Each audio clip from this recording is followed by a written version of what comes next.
First ever green ever young Rajasekhar గారిని మాట్లాడాల్సిందిగా కోరుకుంటున్నాము. మీ అందరికీ నమస్కారం అండి. ఇదేమిటమ్మా మాయా మాయ. ఈ గ్లిమ్స్ నాకు ముందే చూపించుంటే నేను సర్వానంద్ క్యారెక్టర్ అడిగేవాడిని. అన్నీ అయిపోయిన తర్వాత చూపించారు అభి గారు. యాక్చువల్లీ నేను ఒక ఫారెన్లో ఒక ఫిల్మ్ షూటింగ్ సాంగ్స్ షూటింగ్స్ వేస్తున్నా. అక్కడ ఒక ఫోటోగ్రాఫర్ యాక్చువల్లీ మా ఫోటోగ్రాఫ్ రాలేదని అక్కడ ఫోటోగ్రాఫర్ అరేంజ్ చేస్తున్నా. ఆయన వచ్చి ఫొటోస్ అన్నీ తీస్తూ అడిగారు, మీరు ఎన్నేళ్ళగా ఇండస్ట్రీలో ఉన్నారు, ఏం చేస్తున్నారు, ఇంకా ఎన్ని సినిమాలు చేస్తున్నారంటే నేను ఒక 1 or 2 years అగేట్లో ఉండే సినిమాలతో చెప్తూ ఇదంతా చేయబోతున్నా. యు ఆర్ వెరీ లక్కీ అండి. ఎందుకు అన్న, you have work, me work ఉంది, యు ఆర్ వెరీ లక్కీ అన్నారు. నేను అది పెద్దగా దాని గురించి అప్పుడు పెద్దగా అనుకోలేదు. కానీ నిజంగా వర్క్ లేకుండా ఇంట్లో ఉంటే అది జైలు. సో నాకు కరోనా వచ్చిన తర్వాత ఇంకా మామూలు యాక్టివిటీకే నడవలేను అన్న పరిస్థితిలో ఉన్నప్పుడు ఎలాగైనా బయటపడాలి అని కష్టపడి ఒక 2-3 monthsలో మళ్ళీ నడిచి కొంచెం కొంచెం ఇంప్రూవ్ అవ్వడం మొదలైంది.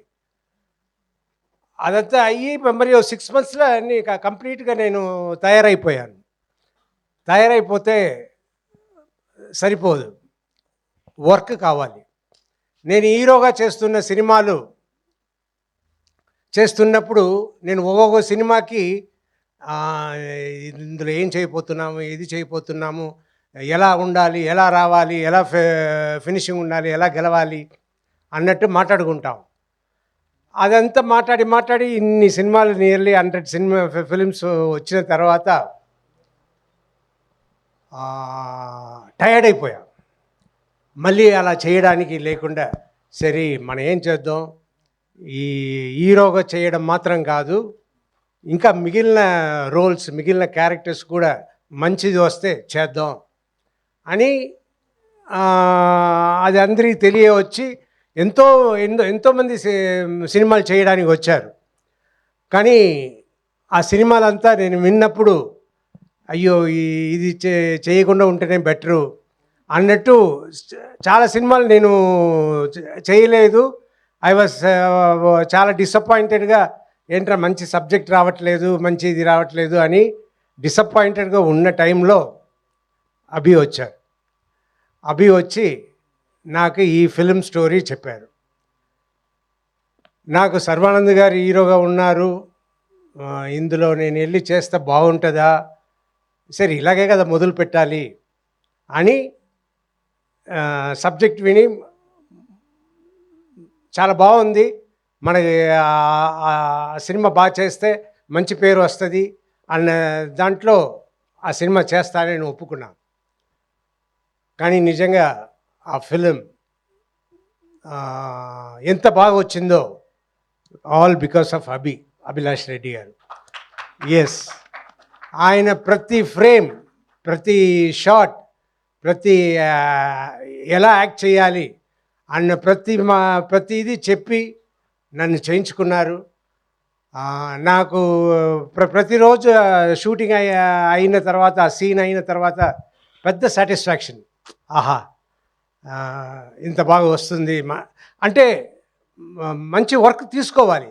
లేదంటే ఇప్పుడు ఇందులో యాటిట్యూడ్ చూపించండి అని అన్నప్పుడు నేను ఎప్పుడు మామూలుగా అందరితో నవ్వుతూ తిరుగుతున్నట్టు నేను ఉంటుంటే అది కాదు సార్, అక్కడ ఆ యాటిట్యూడ్ రావాలి, అది తెప్పించండి అని చెప్పి ప్రతి ఫ్రేమ్ నేను బాగా చేసేలా చేసిన అభి గారికి చాలా చాలా థ్యాంక్స్. అండ్ అదే ఈ సినిమా గెలుపు అవుతుంది. అండ్ ప్రొడ్యూసర్ అని చూస్తే వంశీ గారిని నేను ఇప్పుడే చూస్తున్నా. అంటే సూపర్ ప్రొడ్యూసర్స్, సూపర్ ట్రీట్మెంట్, అన్నీ సూపర్. ఇంత కామ్గా ఇంత ఇదిగా ఉన్నారు. మనమంతా ఇంత ఖర్చు అయితే నేను సినిమాతో చేసినవని కదా, ఈ సినిమా ఖర్చులు అన్నీ చూస్తుంటే నాకు భయం పుట్టేది. కానీ ఈయన is very cool, really great sir. అలా ఉండడమే గ్రేట్.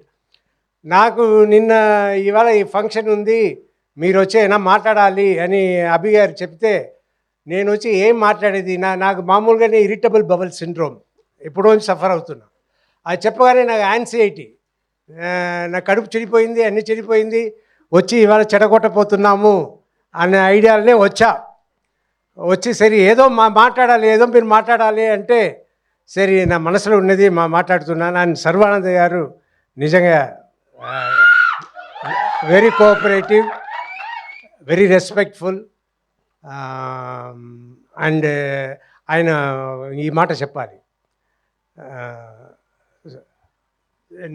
మొన్న షూటింగ్ జరుగుతున్నప్పుడు ఆయన కలిశాను. నేను రాజశేఖర్ గారు, నేను సినిమా ఫస్ట్ హాఫ్ డబ్బింగ్ చెప్పాను, చూశాను, మీరు సూపర్గా చేశారు, నా గూస్ బంప్స్తో వచ్చేసింది, అండ్ మీకు చాలా థ్యాంక్స్ ఈ సినిమా చేసిన దానికి అన్నారు. రియలీ నాకు పెద్ద అవార్డు వచ్చినట్టు నేను ఫీల్ అయ్యాను.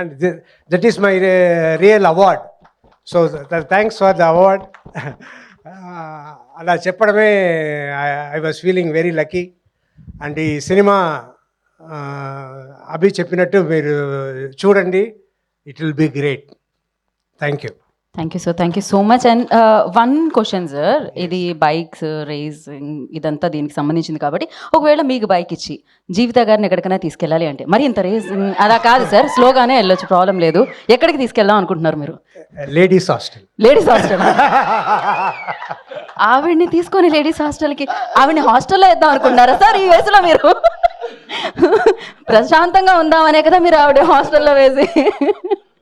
So thank you so much. And yes, మరి బైకర్తో మనందరినీ